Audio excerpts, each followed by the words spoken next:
All right. So, I've been meaning to talk about this article for a while now, for a couple of days, and that is the continuing war that the Trump administration is having on immigrants. Now, based on the title of this, it's unclear whether we're talking just the undocumented or immigrants in general.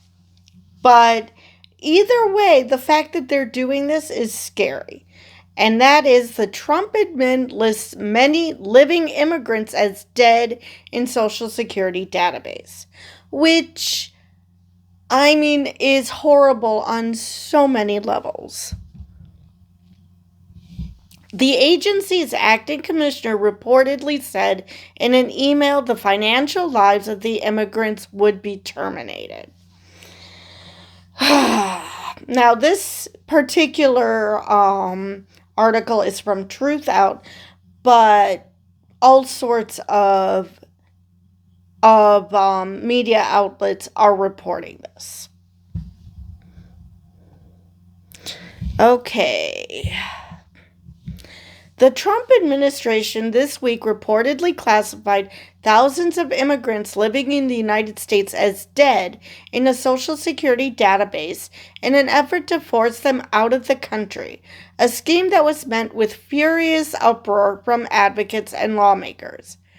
Not only is that cruel to the people who are living here, but can think about this. If they are willing to do this to undocumented people, which I didn't think that they had social security numbers, if they are willing to do this to immigrants, they could do this to anybody. And the implications of losing your social security number are incredible. By entering the names and Social Security numbers of roughly 6,000 immigrants into Social Security's death master file, the administration has revoked their ability to legally work in the U.S. and receive benefits in a bid to get them to self-deport, several news outlets reported Thursday. This is an outrageous abuse of power, Nancy Altman, president of the advocacy group Social Security Works, said in a statement. It will not only create extreme hardships, but kill people. Imagine, in one Trump administration keystroke, losing your income, your health insurance, access to your bank account, your credit cards, your home, and more. If they get away with this, it would be no surprise if they then move on to making their perceived enemies as dead, citizens and non-citizens alike, Altman added. This is a total misuse of the dedicated revenue that workers contribute to Social Security with every paycheck. Though Trump claimed he wouldn't cut benefits, he essentially is by diverting dedicated monies from their intended purpose of paying Social Security benefits to the immoral purpose of maliciously ruining lives. The Washington Post reported that the classification of thousands of immigrants as dead came at the request of Homeland Security Secretary Kristi Noem, who, in tandem with other administration officials, is trampling basic rights as she moves to carry out Trump's mass deportation agenda. I guess we shouldn't expect anything less from a woman who had no problems shooting a puppy. Aaron Reichland Melnick, a senior fellow at the American Immigration Council, called the Trump administration's scheme utterly unprecedented and warned that it has the potential to cause immense problems for people. No shit. Canceling their financial lives? Yeah, I would call that an immense problem. And it's also one with a huge potential for error, he wrote on social media. If the data isn't perfect, people here legally might be effectively declared dead. According to the Post, among the people being targeted are immigrants who have bona fide Social Security numbers but have lost their legal status in the U.S., such as those who entered under one of the Biden administration's temporary work programs, thus have since ended. Okay, that makes perfect sense then, how they could get Social Security numbers. But yeah, that shouldn't surprise anyone that this administration would do that, because these people are monsters. And unless you are super rich like them, they do not give a shit about you. And if you happen to not be rich and happen to be brown, then they hate you even more. The immigrants' names were placed in the database following two memorandums of agreement signed Monday by Noam and Leland Dudek, the acting Social Security Commissioner, the Post reported. The memos authorized Social Security to place the immigrants in the death file for national security reasons and under the Social Security Act. The New York Times reported that the initial names added to Social Security's death file are convicted criminals and suspected terrorists, according to internal administration documents. But officials said the effort could broaden to include others in the country without authorization. And do I believe that the people that the only people they put in the death file are convicted criminals and suspected terrorists? Considering how many Venezuelans have been sent to a gulag and are wasting away in this gulag and have done absolutely nothing, have no criminal record whatsoever, which is the vast majority, then no, I do not believe that they have only gone after those who are convicted criminals and suspected terrorists. Unless by convicted criminals and suspected terrorists, you mean brown people.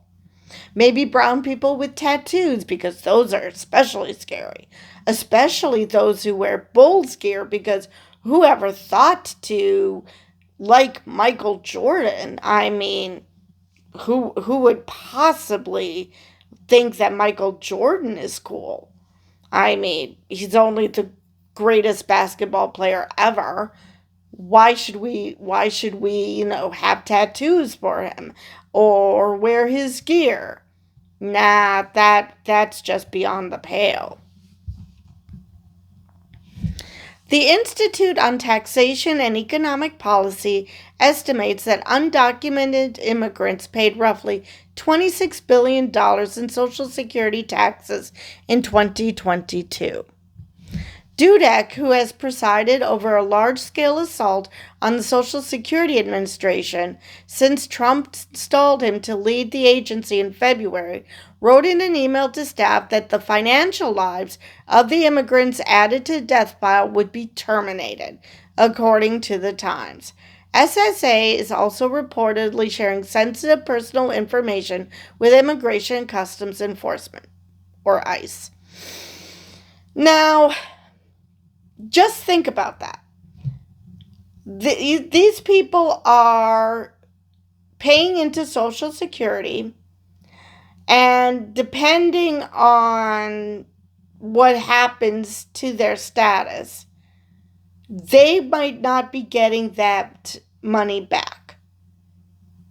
So we are getting rid of people who are actually contributing to the economy, which is very Nessa, considering Trump is desperately trying to destroy the economy. So what the hell? Dudek recently faced calls to resign after internal emails revealed that SSA terminated contracts with the state of Maine in what one Democratic lawmaker called direct retaliation for statements made by Maine Governor Janet Mills that upset President Donald Trump. All the more reason to worry that this will not stop with undocumented immigrants. that this will continue on to citizens, and specifically citizens that Trump does not like, that have pissed him off in some way, which at some point everybody has.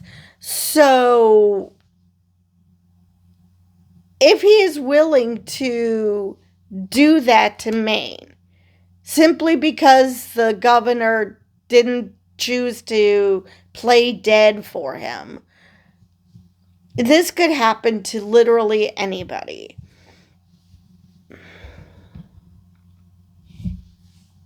The acting SSA leader's plan for the agency, including mass staffing cuts and field office closures that advocates say amount to benefit cuts, have drawn widespread outrage. The Times reported earlier this week that thousands of worried and frustrated recipients have thronged local field offices, asking why the phone lines are jammed, whether their local offices will be closed by Elon Musk's team of software engineers and technology executives, and whether they will lose their benefits. Well, of course the lines are jammed. I mean, they probably cut the amount of phone lines. They've definitely cut the staff. They're threatening that offices will be closed. So, because let's just consolidate everything to offices within miles as opposed to more. I mean, I'm can't decide whether Elon Musk knows what he's doing and he just wants to screw people over because, I mean, he's the richest man in the world. He doesn't need to rely on Social Security, so why should anybody care? Or if he's just that stupid. I'm really unsure. It could be a combination.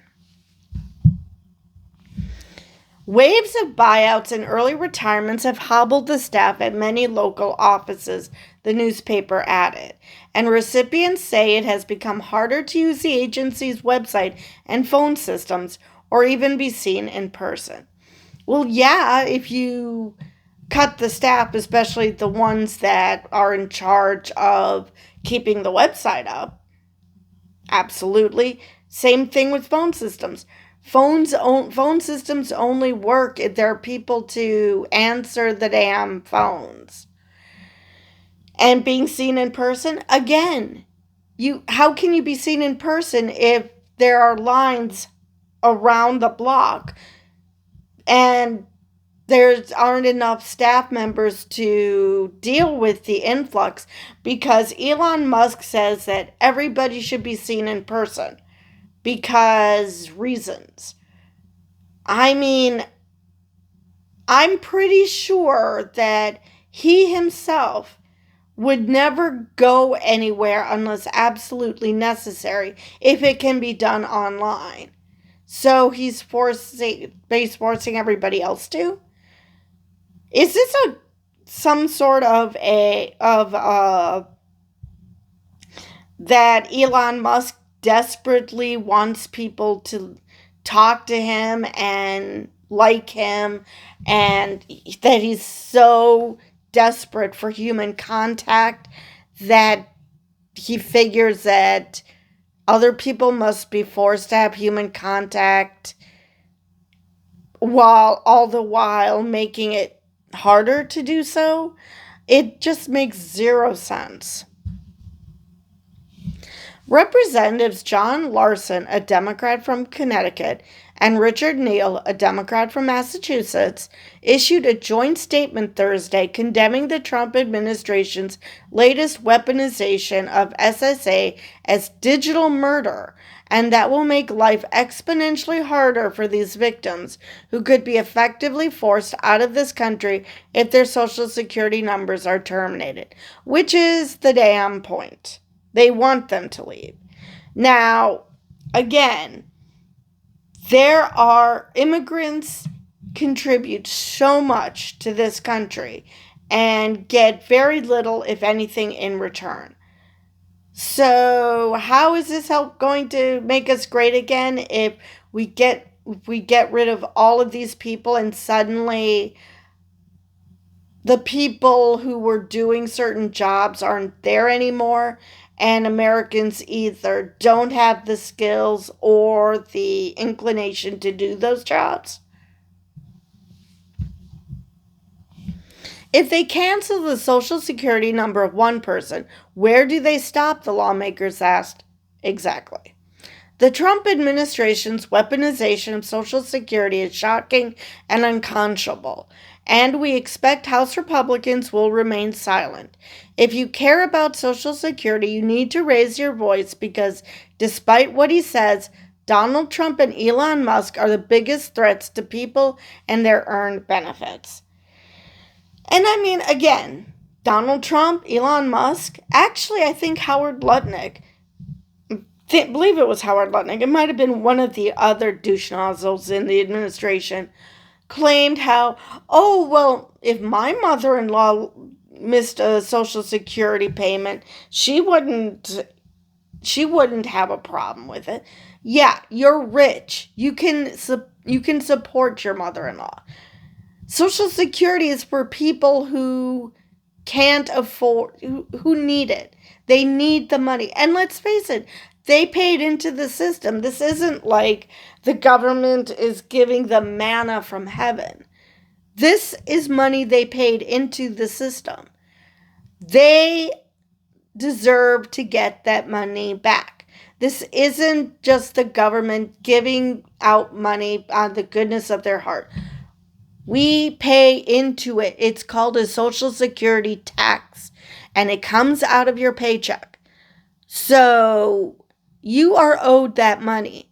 This isn't an entitlement in the boogeyman sense that the Republicans are trying to make it out to be. It's not, because it's an entitlement in the sense that you earned it. So you are entitled to that money. Not what they're trying to scare you into thinking, which is that this money just poofs into existence because someone decided, when, I want money. Not the way this works. All right, let's see if there's... Okay, that is the end of that article.